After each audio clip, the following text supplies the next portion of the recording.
Bismillahirrahmanirrahim. Bismillahirrahmanirrahim.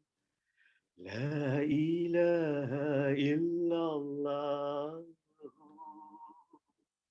La ilaha illallah.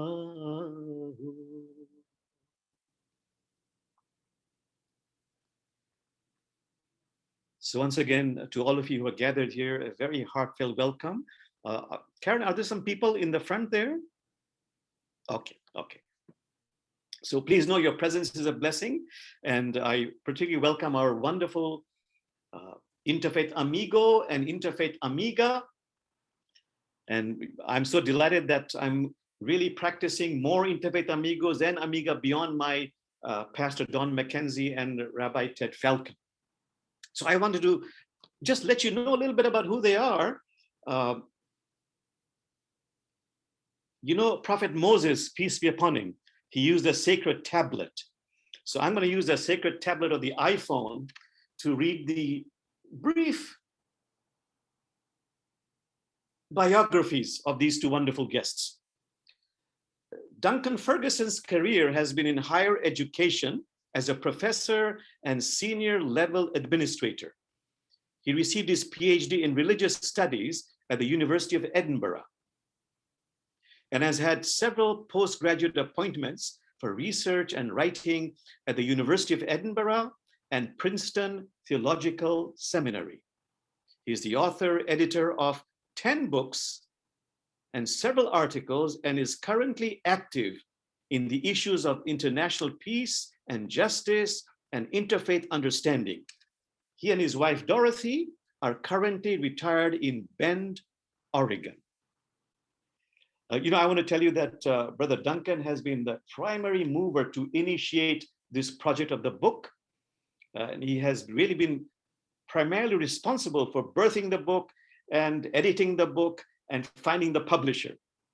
So I just want to say, Brother Duncan, knowing you, what resonates in my heart is, there's a wonderful saying in Islam.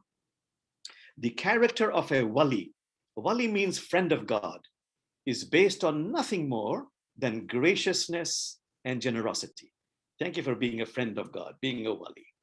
Okay, we move on to Reverend Mary Petrina Boyd, who I've really come to know recently, but not as much as I've known Brother Duncan because of the COVID situation, but I aspire to get to know her and her family much more deeply in the coming days and weeks and months.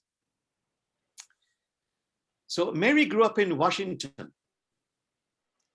She's a graduate of the University of Puget Sound and University of Hawaii, Wesley Theological Seminary, and she earned her PhD from Union Theological Seminary in Richmond, Virginia. She has served 5 United Methodist churches in the Pacific Northwest Annual Conference. I and my Interfaith Amigos have done many programs in that beautiful church just opposite University Bookstore, University of Washington, United Methodist Church. And I was there when Jack Olive was the pastor. I'm so delighted to know that you succeeded. You came after Jack Olive. So Mary, about you, I really want to say sincerely from my heart that, you are someone who really, you practice what you preach. You live your truth from the little bit I've seen of you. And for that, it's a source of great inspiration. And thank you for that. So, my friends, I want to tell you the program we have right now, we have talked very little about it. I have no idea what Duncan will say. All that we know is Duncan has said he will say a few words. Maybe we will interact. Then Mary will say a few words, we'll interact. Then I'll say a few words, then we shall interact. So it's an organic, natural process. So let this organic, natural process begin with you, Brother Duncan.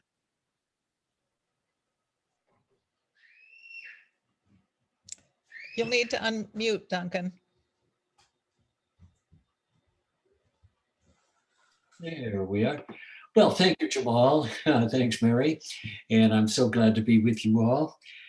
Wonderful to be back in the interfaith sanctuary. Good people, people from whom I felt just warmly accepted. Want to give special thanks at this time, of course, to Jamal, who's become a very good friend, a true brother, and to Mary Boyd, with whom I've collaborated for nearly a decade now. And these relationships have been so important to me, and I am a better person because of them. I would like to say a brief word why the three of us decided to engage in writing this book, The Teachers of Spiritual Wisdom, Gaining Perspective on Life's Perplexing Questions. There are many reasons, of course, but let me say a word about a couple of them. One is that as we came together and shared our experiences, we all agreed that we were living in profoundly troubled times and needed wisdom in order to find our way. We felt the stress of living in our time and sensed in many ways that so many people are suffering because of the enormity of the problems we face. The recent UN report only just underlines this. Now, a second reason is that three of us have spent a lifetime, really, many years of our careers in helping people find answers to perplexing questions, which we all deal with. We have lived with and loved so many who suffer. Our hearts have been broken many, many times, and we have felt the suffering that exists among those who are close to us and those across the world. We also have severe challenges ourselves. We were open enough to share them with one another, have struggled to find good answers. So what we write are very personal responses. We share our thoughts about spiritual wisdom with others with deep love and compassion. What we have written has been done with deep empathy. Now, let me share a quick word about how we proceeded with our common project. Not an easy one. We did an extensive study of those who have composed questions that everybody faces in life. And as one goes on the internet, you can discover several lists. We probably found 400 or 500 questions.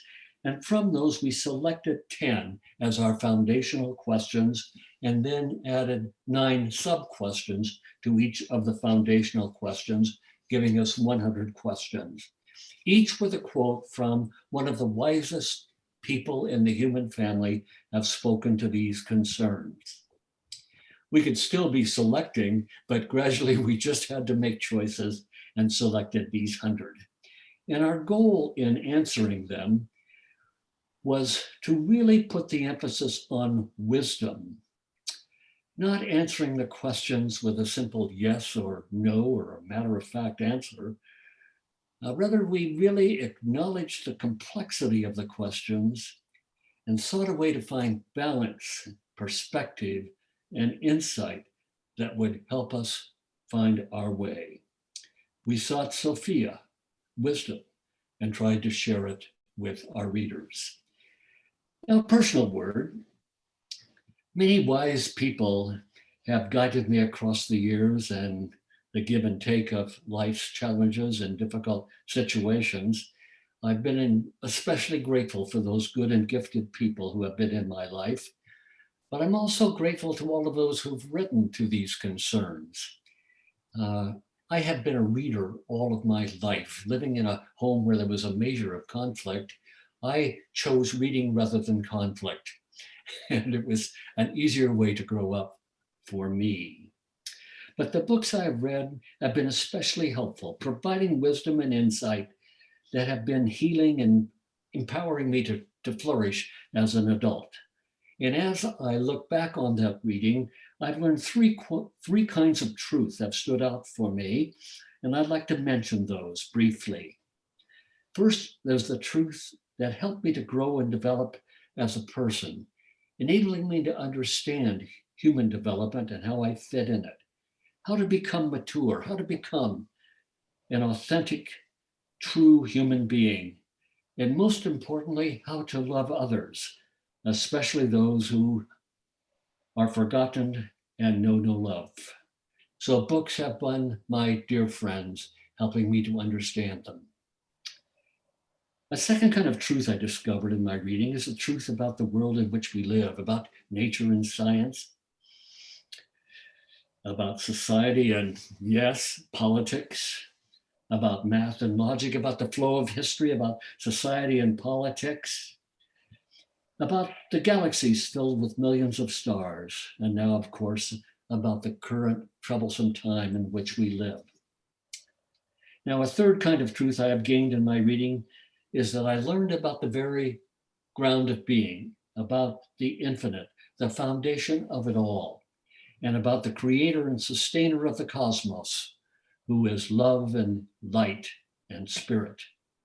And I became a follower of the one who stands behind it all, one filled with endless love, whose identity is love, one filled with infinite truth, whose identity is truth, and one who is ever present and even cares about my small and insignificant life and helps me on my way.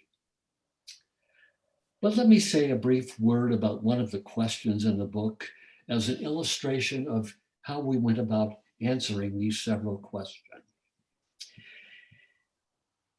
As I age, and I am aging, I admit it, I have begun to ask if there is life for me after death, or is death the end of my existence? Will I know my wife, whom I love beyond measure, and my son, for whom I have the same measure of love? The answer for me is not a simple yes or no. I wish sometimes it were, but there's too much mystery around this question. And what I have discovered is what I need is wisdom that will guide me through the mystery and provide the grace to have a peaceful life when night comes. I realize that reflection about God enters into this question, and the whole notion of God is sort of up for grabs as it always has been. And I'm afraid even when we use the word, negative thoughts enter in. Therefore, I chose to look at the nature of what we mean ideally when we speak about God. And when we speak about God, when we think about God, we think of love and truth and spirit or ever presence. And then I can find a place to rest and be at peace with the mystery of death. So needed in this time of aging, unconditional love, absolute and eternal truth, so needed in a post-truth culture in which we live, and always filled with peace beyond comprehension and joy that brings tears of gratitude to me. That is the way I have begun to answer this question. I would like now to invite Dr. Mary Boyd, my dear friend, one of my wise teachers, to respond to another question which we speak about in our book. But before that, Brother Duncan, I thought we can just comment on what you have said. Of course, delighted to field your comments and questions. Sister Mary, you want to say anything about what Duncan has said? Just, I had a thought and it's gone, of course. Just that I appreciate your wisdom and your careful guidance throughout this process. And I think I agree when you talk about escaping into the world of books. My growing up was very different in that it was a much easier household to live in, but I went to that place as well.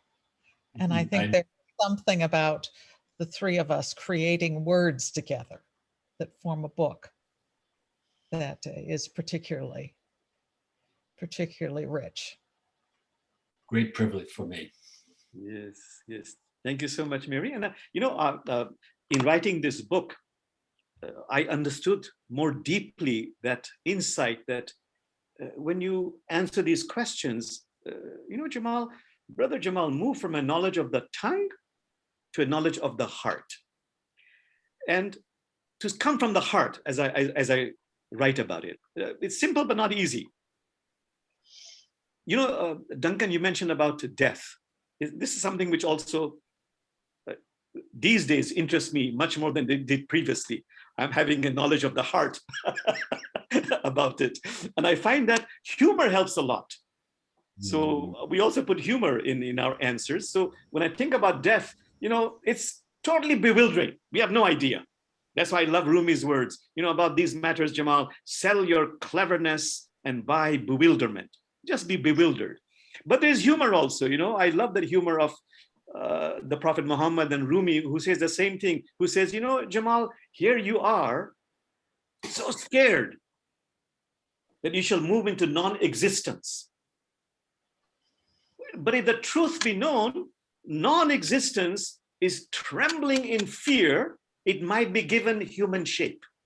And all I can do is just laugh about it, you see. And the other point quickly I'll say is the great mystics say, Jamal, when you do go over to the other side, when you do die, when you depart for the invisible world, and you look back at your life, all your dramas and melodramas, you will laugh and laugh and laugh and laugh. The great mystics say, why wait? Why not laugh right now? And humor really helps me. Thank you. Sister Mary, go ahead, Jamal.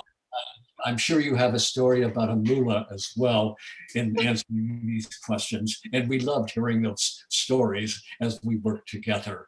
You brought great humor to us. Thank you for that gift. Thank you so much. Sister Mary. Well, it was a real honor to be part of this project. I accepted it partly because I wanted to get to know these two co-authors better. And that has proven true. And it's lovely because we each bring different threads, not only the threads of our religious tradition, but our approaches, Jamal's stories and humor and Duncan's research, and they all tie together. I am a person deeply involved with textiles in a variety of forms, including weaving. And so that the notion of weaving, of individual threads pulled together to form something bigger and stronger than any individual is really important to me. I love the opportunity to explore questions of real depth and kind of in a concise way. We weren't allowed to go on for pages and pages on each of them. Questions like, Editor. Editor. Yeah. Well, no, Duncan, that's not completely true. It was more Jamal and I who said, we're better being short. You had to be convinced of that fact, actually. But then you held us to it, so I get that. So the questions are things like, who am I? Why am I here? What are my deepest values? Those are important questions that allow the individual to really consider what life is about. I know we can get so busy with just the ordinary things of life. Part of my current biography is I'm living with a 3-year-old. During the time of pandemic, my niece and her 3-year-old moved in with us. And there's not a lot of time for quiet contemplation. In fact, if you notice me a little distracted at the beginning, he was here telling me how he's going off to the recycling center and how this is a great adventure. Life is just a constant chatter with him around. So chances to reflect on these rather deep questions were important. I think if I were going to lift up one of the ones that I enjoyed working with, it was not sure I really answered the foundational question here. How should I take care of myself? It's under the foundational question. Yeah, how should I take care of myself? It is, okay, it is my answer to the foundational question. I quoted verses of Psalm 139. For it was you, the divine, who formed my inward parts. You knit me together in my mother's womb, or wove me together, perhaps. I praise you, for I am fearfully and wonderfully made. Wonderful are your works. That I know well. So we are all fearfully and wonderfully made.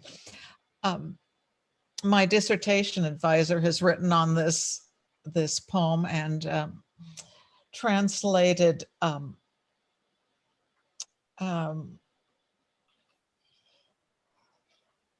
I praise you, for I am exquisitely awesome, instead of fearfully and wonderfully made. And I love that. I am exquisitely awesome. So I told of this experience one Sunday morning at our little church on Whidbey Island.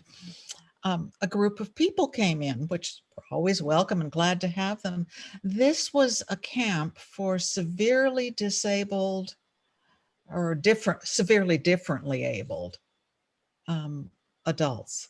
People came with wheelchairs, with sign language interpreters. And I really didn't know that they were coming. There was not a prearranged meeting here. So I am preaching on you are exquisitely awesome, wonderfully made. And the truth of that came so loudly at that moment that, yes, it doesn't matter who you are, what you can do, what your abilities are. In God's eyes, each and every one is exquisitely awesome. So it was a delight to be able to share moments like that, to reflect upon our life together.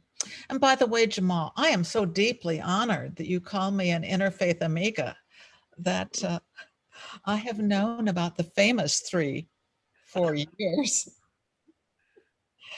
And yes. Our honor, thank you. Oh, it's been a real joy. I tried in my writing to explore the divine feminine. Sophia, of course, in the prayer this morning, you were praying to Sophia, which is the Greek for the wisdom that is expressed, and the focus of my research was in the book of Proverbs, which talks about her in the Hebrew, Chokhmah, the divine feminine, the one who is there from the beginning, calling forth creation, delighting. I connect with Jamal's Let's Laugh, because in that wonderful passage of wisdom's presence at creation, her job was to delight in humanity, and the divine delighted in her. And maybe even now in this time of continuing stresses of the ecological crisis, stresses of political division, stresses of living with COVID, to remember to delight, because nearly always, no matter how hard things are, there is something we can find to delight in. So, Jamal, yours. Thank you. Thank you. But before that, Brother Duncan, you want to say anything? Well, only that I'm so taken with Mary's participation with us and her deep and profound thought about these questions, and the way that she can go to a delightful kind of insight that all of a sudden gives me peace and joy inside. So I'm grateful to Mary for that wonderful gift. I was in her congregation for several years, and had this delightful experience of walking away with a new insight that made my life better. Thank you so much, Brother Duncan. I just want to just say one or two quick words. You mentioned you are exquisitely awesome. In our community, many of us know this poetry by Rumi by heart. When Rumi, he utters, "You are a ruby. You are a ruby in the midst of granite. How long will you continue to deceive us? How long will you continue to deceive us? For we can see the look in your eyes. So please return to the root of your real self." That is a beautiful poem that I love very much. And very quickly, I wanted to say, that wonderful child you have in your house. As you know, I love stories. It reminded me of that wonderful story, a true story of 9th century Sufi teacher Hassan of Basra. One evening, in those days, of course, no electricity, he's trying to impress the huge crowd which has gathered to meet the master, and everybody's carrying a candle. And this master is wondering, this Hassan of Basra is wondering, how do I start my sermon? And he wanted to impress them. So he sees his little child with the candle and says, "Little child, come here, come here, come here. This flame that you see, this flame of the candle that you see, where does it come from? Where does it come from?" And the child looks at him, looks at the flame and goes, says, "You tell me, where did it go?"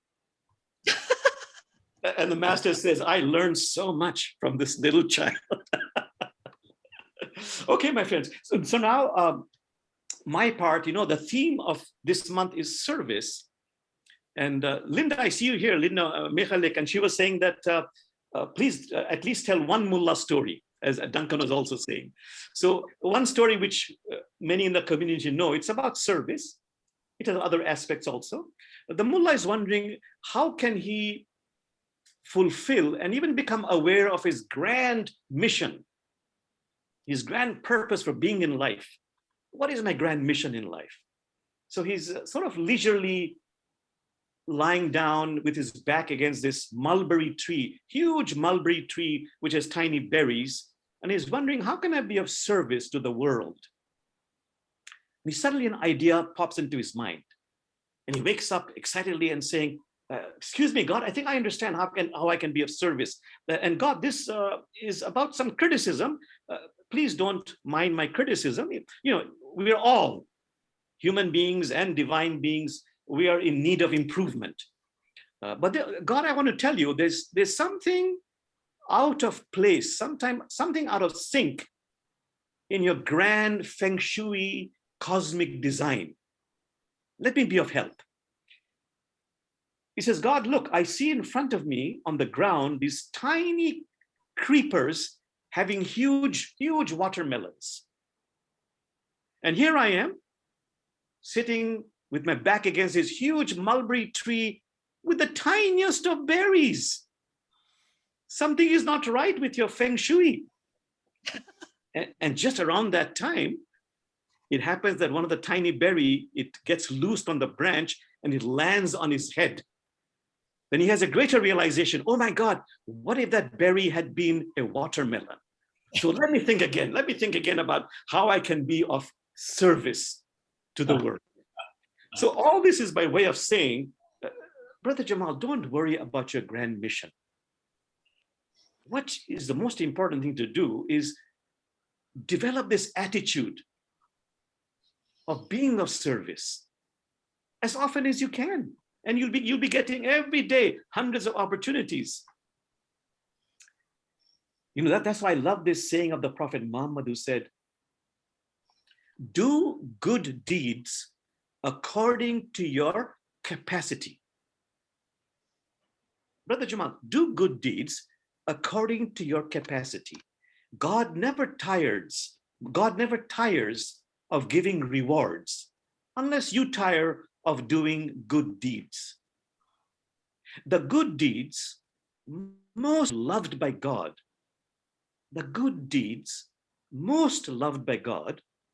are the ones that are done regularly, no matter how small they are. the good deeds most loved by God are the ones that are done regularly, no matter how small they are. So that's something for me to think about. Can I be at service, no matter how small they are? A smile, light and love. The Quran has some guidelines actually. It says, Jamal, if you are giving out of service to somebody, number one, give freely of what you love. That's real giving. Give to those who ask, don't ask, or cannot ask. And number three, if possible, give as quietly as possible. Give silently. And the Quran goes on to say, this will atone for some of your wrongdoings. And there's another insight which is very important, very powerful verse in the Quran that says, Jamal, God brought you to a forking of the road. And remember, God gave you 2 eyes, 2 lips, and a tongue. But you did not climb the steep ascent. You chose the easy way out. And the Quran says, let me tell you what the steep ascent is, what the steep hill is, which you avoided. It mentions certain things, but the first one is, and it's a very important one, is it says, freeing a slave from bondage. Meaning, I can give, that's beautiful. I can pray, that's beautiful. Can you make some offering that creates structural changes? Not easy. And Prophet Muhammad explains this verse. He says, it's about this. Yes, of course, help the marginalized. In that same verse, it says, help the indigent in the dust, but free a slave from bondage. So the Prophet Muhammad said, if you see evil, if you see oppression, if you see injustice, use your hands, meaning get engaged, do something. If you cannot do that, remember that verse says you have a tongue. Speak out. Speak up.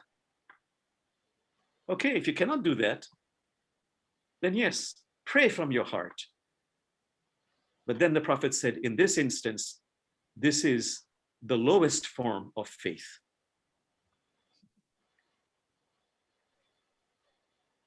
Okay, very quickly, a good question is, where is God in all of this? God was mentioned. Where is God in all of this? So much suffering, so much cruelty, so much oppression.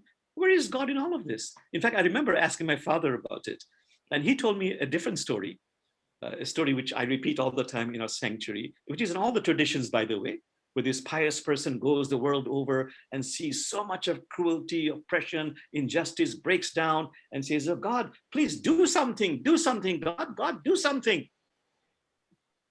And that night, God comes in a vision and says, beloved one, I did do something.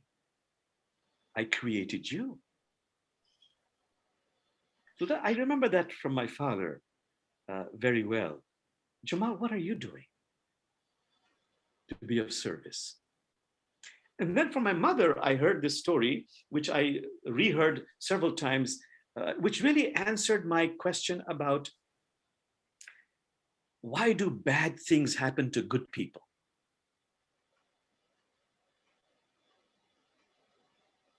All these refugees suffering, oppression, and some people in your life who are just, having this affliction after affliction after affliction after affliction, Holocaust. How do you explain all this? Of course, the answer is silence. But I love that Sufi story of focusing on that verse from the Quran, which says, of everything we have created opposites, so you might know only God is one. You can experience joy, understand joy, feel joy, only because you know sorrow. That's why Rumi says, God turns you from one feeling to another, so you might have 2 wings to fly, not one. But the story is, the story I love very much is, before God sent all of unborn humanity down to earth, God gathered all the unborn humanity and took them to a huge cosmic tree. This is from African Sufism. And the limbs of trees were packages of different size, some very small, some medium, some huge.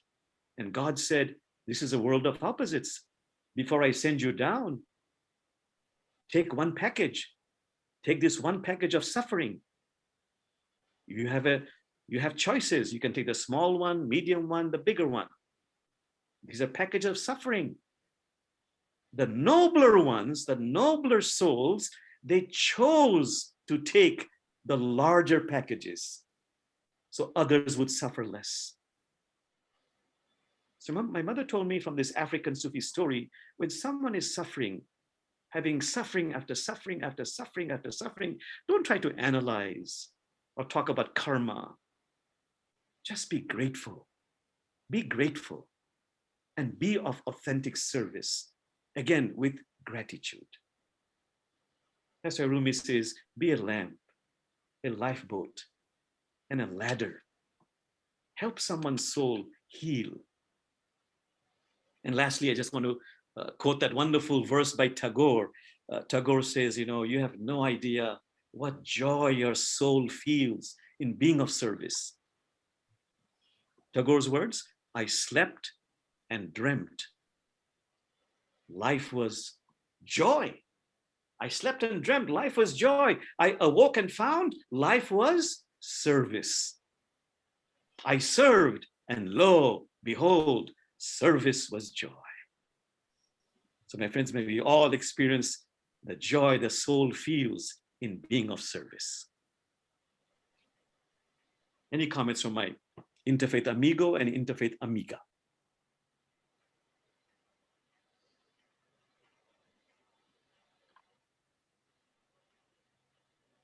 Always wonderful stories, Jamal. Your bounty of that is just so powerful. And I guess I would add, the only thing I would add to those questions of why is there suffering, why is there evil, and what does the divine, what does God have to do with it, is that God is present with us always. So in the midst, I remember a time of great suffering as I sat by my husband's hospital bed in an ICU, that I was surprised by the power of God's presence at that moment. It was like in that horrible time, there was almost a little song of joy, a little tinkle very far away. That was God's presence surrounding me.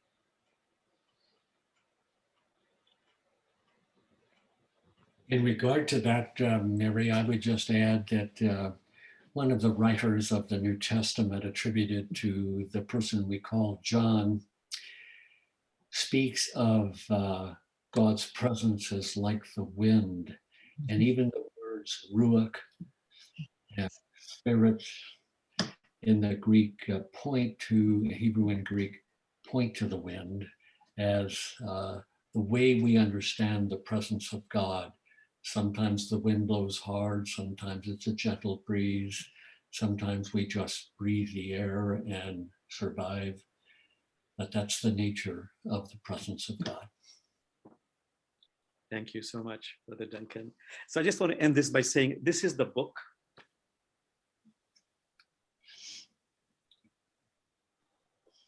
The Teachers of Spiritual Wisdom. And I remind people, it's not about us. It's about... Yeah. We're not those. And the subtitle is Gaining Perspectives on Life's Perplexing Questions. In September, I'm doing a class that I have done for decades, since 1992. And the class will be on this book. And the title will be Gaining Perspectives on Life's Perplexing Questions. So my dear friends, I'll do a short meditation, and then there will be music, and then a chance to, no, just after the meditation, a chance for you to ask questions for a short time. And then when the program finishes, we'll keep the lines open for our socializing, virtual coffee and snacks and all that. And you can ask questions at that time also. So for right now, let's do a very short meditation. And we've gone over time. Just close your eyes and focus on your nostril.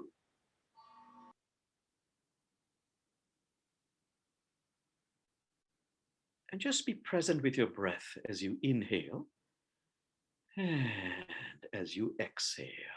Just this much.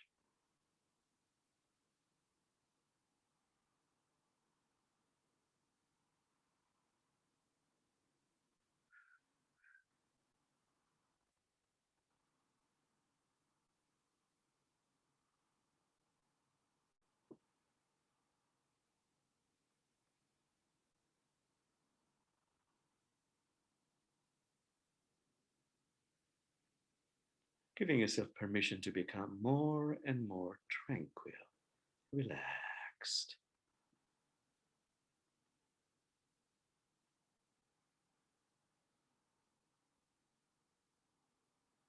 And now letting go of this, still eyes closed, focusing on the lowest part of your spine,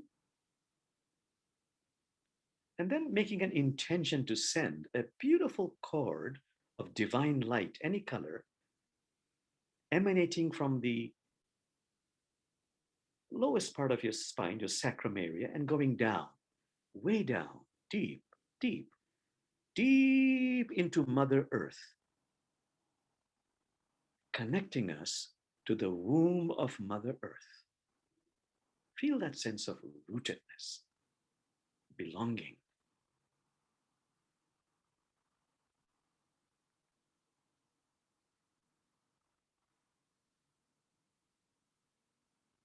Okay, letting go of that. Focusing now on the crown of your head, the crown chakra, and then making an intention to send a beautiful cord of divine light, any color, flowing from the crown chakra, crown of the head, going upwards, way up, higher, higher, even higher, piercing those mysterious realms and connecting us to the heart of heaven. Feel that connection to divine presence, mystery.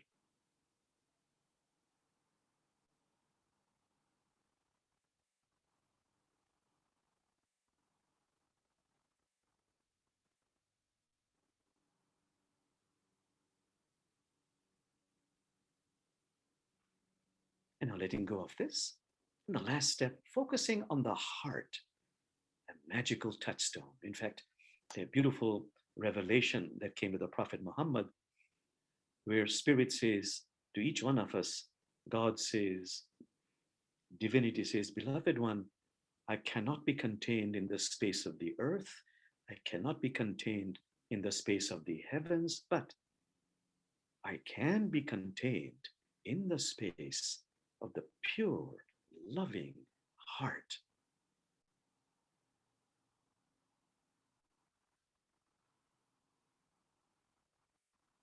And now, focusing on your heart, connecting to the divine spark within, and sending out light and love, just unabashedly pouring out, gushing out, flowing out light and love in an outward, expansive direction.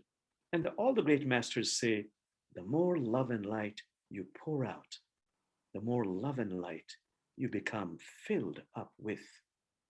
It's a law, ancient and inexhaustible. Just for a few seconds, pouring out light and love.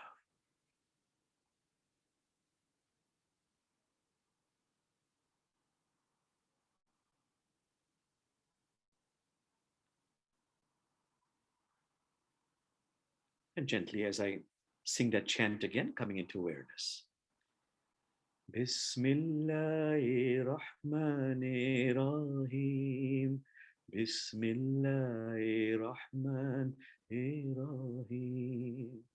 La ilaha illallah.